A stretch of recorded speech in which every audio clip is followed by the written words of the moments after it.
마가복음 1장 35절에서 마지막 절 말씀 나누겠습니다.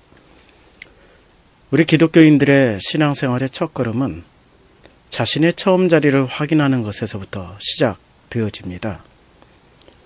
사람의 자기의 처음 자리를 확인하는 그 일은 매우 중요합니다. 많은 사람들은 그저 여러 가지 동기에 의해서 혹은 목적에 의해서 종교 생활을 시작하게 됩니다. 그것은 단지 종교 생활일 뿐입니다. 기독교인도 예외는 아닙니다. 그런데 정말 신앙생활이 시작되어지는 그 지점이 어딘가라고 묻게 되면은 저는 분명히 이렇게 대답할 수 있습니다.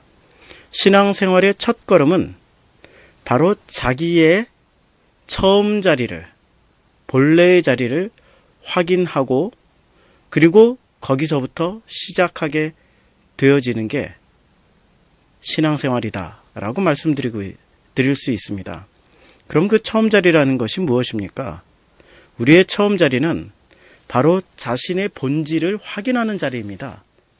그런데 놀랍게도 우리 모든 사람들의 본질은 무엇입니까? 자기가 생각하고 있었던 인격 혹은 내가 품고 있었던 가치관, 세계관, 이 모든 것이 다 노출되는 자리입니다. 이 모든 자신의 인격, 또 내가 가지고 있었던 가치관, 세계관, 사회관, 혹은 대인관계, 이 모든 것이 사실은 하나님 없이 사는 사람들의 가장 중심에는 선악과를 품고 살아가는 사람이라는 것을 알아야 합니다. 선악과를 품고 살아가는 사람들의 모습이 바로 나의 처음 자리인 것입니다. 우리가 복음 설교라고 하시는 분들 중에 죄 몇 가지만 열거하고 그 죄를 회개하면 된다, 구원받는다, 그렇게 설교하시는 분들이 있습니다. 간음하지 마라, 음란하지 마라, 도둑질, 거짓말, 살인하지 마라, 그리고 술 마시지 말고 담배도 피지 마라. 이런 식으로 죄 몇 가지만을 잘 어기지 않고 잘 지키면은 그 사람은 참 좋은 기독교인이다 라고 말씀하시는 분들이 있습니다. 그렇지만 그건 아닙니다. 사람들의 품고 있는 그 선악과는 그것은 악을 내리누르고 선을 행한다고 해서 그 사람이 죄인이 아니다 이렇게 말할 수가 없습니다. 전 존재가 죄인입니다. 말하는 거, 행동하는 거, 숨 쉬는 것조차도 죄인입니다. 그래서 우리에게는 하나님의 은혜가 절대적으로 필요하게 되어집니다. 자기의 처음 된 자리, 즉 자신이 선악과 품고 사는 죄인이라는 것을 알게 되는 순간 사람들은 선택해야 됩니다. 자기가 믿고 의지하고 따르고 있었던 세상의 가치관, 철학, 도덕, 윤리, 그리고 자기가 모든 것을 전 투자해서 만들어놨던 어떠한 가치들, 노력, 성과물들, 이런 것에 의지해서 자신의 죄를 벗어날 수 있을 것인가? 아니면은 그런 걸 다 해봤더니 도저히 죄책감에 시달려서 어떻게 할 수가 없었다. 이럴 때는 어떻게 해야 됩니까?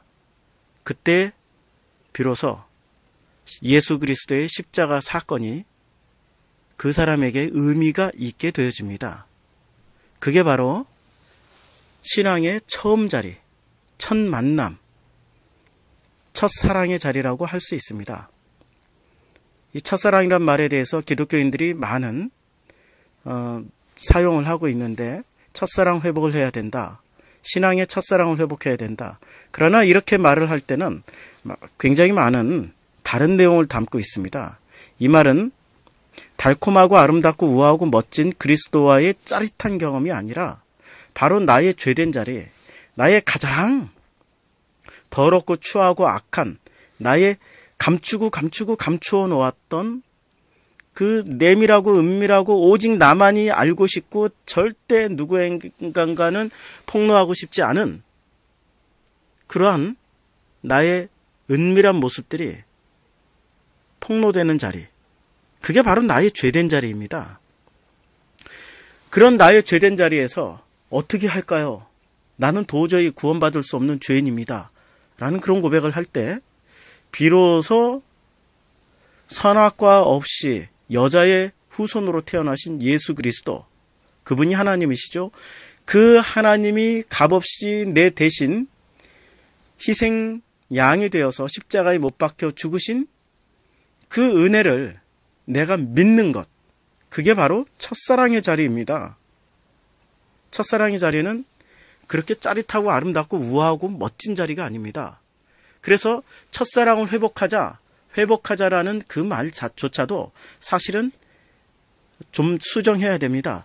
늘 처음 된 자리를 확인하고 가는 게 신앙의 여정입니다. 그게 신앙생활입니다. 처음 된 자리, 나의 처음 된 자리는, 내가 주님을 처음 만났던 자리는 정말 구제불능, 멸망받을 수밖에 없는 그런 죄인의 자리였습니다. 이러한 말을 사도 바울이 한마디로 압축해 준 말이 있습니다.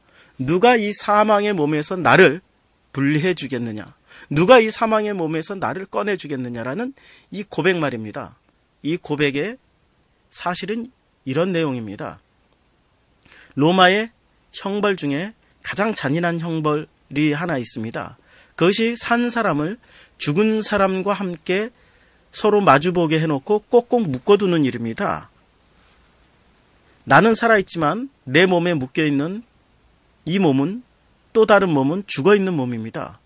나는 살아있어서 움직이고 싶지만 이 죽은 몸에 묶여있어서 마음 놓고 움직일 수도 없습니다.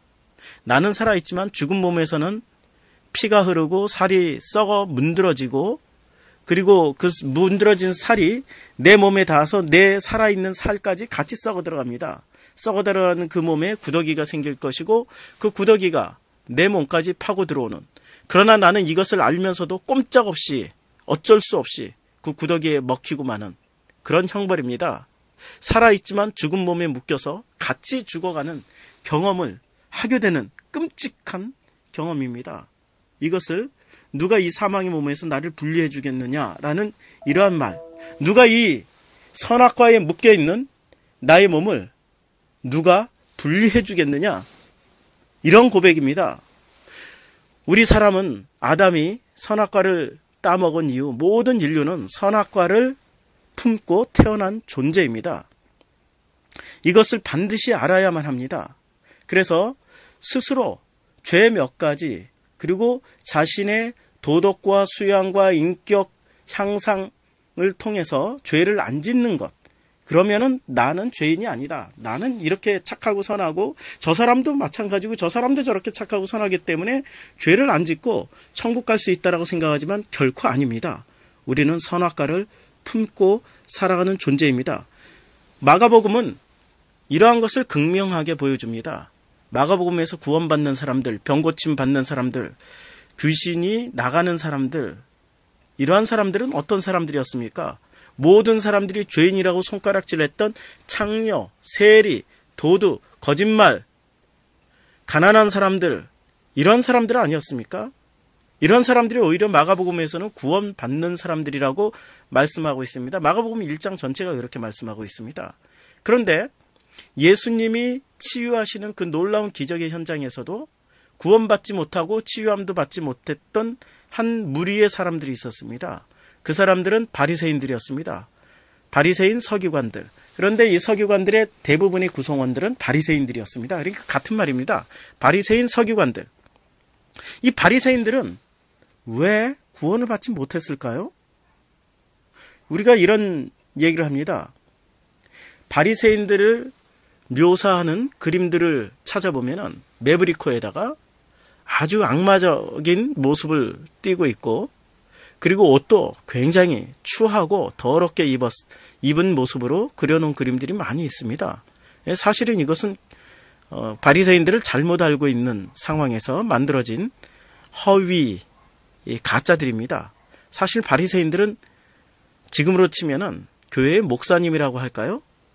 굉장히 경건한 사람들이었고, 예배 시간, 헌금 시간, 기도 시간, 금식하는 것, 이런 종교적인 행위에 있어서 굉장한 열심을 냈습니다. 그야말로 행위로만 보면은 이 사람들은 반드시 천국 갈 사람들로 보였던 사람들이었습니다. 그리고 한 걸음 더 나가서 이 바리새인들은 어떤 사람들이었습니까? 이 바리새인들은 가난하고 어렵고 힘든 사람들을 구제해주는 사람들이었습니다. 정말 그 행위에 있어서는 철저했던 사람들이었습니다. 그런데 이 바리새인들이 되는 데는 조건이 있습니다. 이 바리새인들이 되기에는 정말 훌륭한 선생님 밑에서 배워야 되고, 그리고 일정 정도 그 테스트를 거쳐야 됩니다. 그래서 바리새인들은 자존심이 굉장합니다. 그런데 바리새인들은 구원받지 못했고, 종교적으로 율법적으로 온전하고 거의 흠이 없어 보이는 사람들처럼 보였지만, 이 사람들은 예수님 당시에 구원을 받은 사람들이 별로 없었고, 오히려 죄인들이라고 지정했던 그 사람들이 구원을 받았습니다. 왜 그렇습니까? 이유가 뭡니까? 처음 자리가 다른 겁니다. 죄인들은 자신의 처음 자리, 주님을 만난 그 처음 자리가 분명히 죄인이라는 걸 알고 있었습니다. 처음 몇 가지, 그냥 자신들이 창녀였고 세리였던 죄가 하나의 통로가 되어서 자기의 전 존재가 선악과 따먹은 죄인이라는 것을 인정하게 되는 그런 경험을 하게 된 겁니다. 그런데 바리새인들, 그 사람들은 예수님을 만난 처음 자리가 율법을 지켰던 자리, 종교적으로 흠이 없던 자리, 선생의 자리, 가르치는 그 높은 자리에 있게 되었던 사람들, 그것을 내려놓지 못하게 되는 겁니다. 그리고 그 사람들은 수시로 회개를 했기 때문에, 죄 몇 가지죠? 율법을 어긴 죄, 그 몇 가지를 수시로 회개했기 때문에 죄가 없다고 생각을 했던 것입니다. 예수님을 만났던 그 자리에서 예수님이 말씀하시는 그 진위 여부를, 본질을 깊이 들어가기 전에 자신들이 알고 있는 지식으로 예수님을 판단해버린 것입니다. 그리고 또 한 부류의 사람들이 병고침을 받지 못했고, 또 한 부류의 그 사람들이 예수님을 이상하게 여겨버린 사람들이 있었습니다. 예수님의 친척들과 고향 사람들이었습니다. 예수님이 미쳤다라고 잡으러 왔기도 했고, 또 고향에서는 아무런 권능도 행하실 수가 없었던 이런 사건이 마가복음에 나옵니다. 그 사람들, 예수님을 알고 있긴 이때 어설픈 지식으로 알고 있었던 사람들, 예수님을 단지 족보 수준으로만 알고 있었던 사람들, 이 사람들 또한 그 사람들에게서 기적이 일어나질 않았습니다. 즉, 예수님을 알려면은 자기의 전 존재가 무장해제되어야 되고, 내가 알고 있는 지식, 내가 알고 있던 세계관, 내가 알고 있던 가치관, 내가 알고 있던 인문사회학적 그 모든 지식들, 이 모든 지식들이 선악과 위에 세워졌다라는 것을 인정해야만 됩니다. 그리고 새로운 진리인, 새로운 시스템은 예수 그리스도의 세계로 들어가야 됩니다. 마가는 이걸 이야기합니다. 마가는 그래서 새로운 시스템 안으로 들어가는 것, 새로운 세계관, 가치관, 내가 알고 있었던 그 모든 것이 다 허물어져야만이 구원받는 그 세계, 그 예수 그리스도의 시작으로 들어가는 그 경험을 하게 된다라고 말씀하고 있습니다. 그래서 인간이 만들어 놓은 최고의 가치관, 그때 유대 2000년 전 사회의 최고의 척도인 성전은 반드시 허물어져야 된다. 그리고 당신이 십자가에 못 박혀서 죽으신 사건이, 성전이 허물어지는 그 사건을 상징적으로 보여주신 것입니다. 인간이 만들어낸 종교, 과학, 사회, 모든 윤리, 도덕, 가치관이 다 뭉뚱그려진 이 성전, 그리고 그 성전에서 가르쳤던 바리새인들, 이것은 다 무너져야 된다. 그래서 무너진 그 자리에서 선악과 품고 살아가는 우리 인간들의 처음 자리가 드러난 그 순간 우리는 예수 그리스도를 만나야 됩니다. 그게 바로 첫사랑이고, 그게 바로 우리 인간의 처음 자리가 되는 것입니다.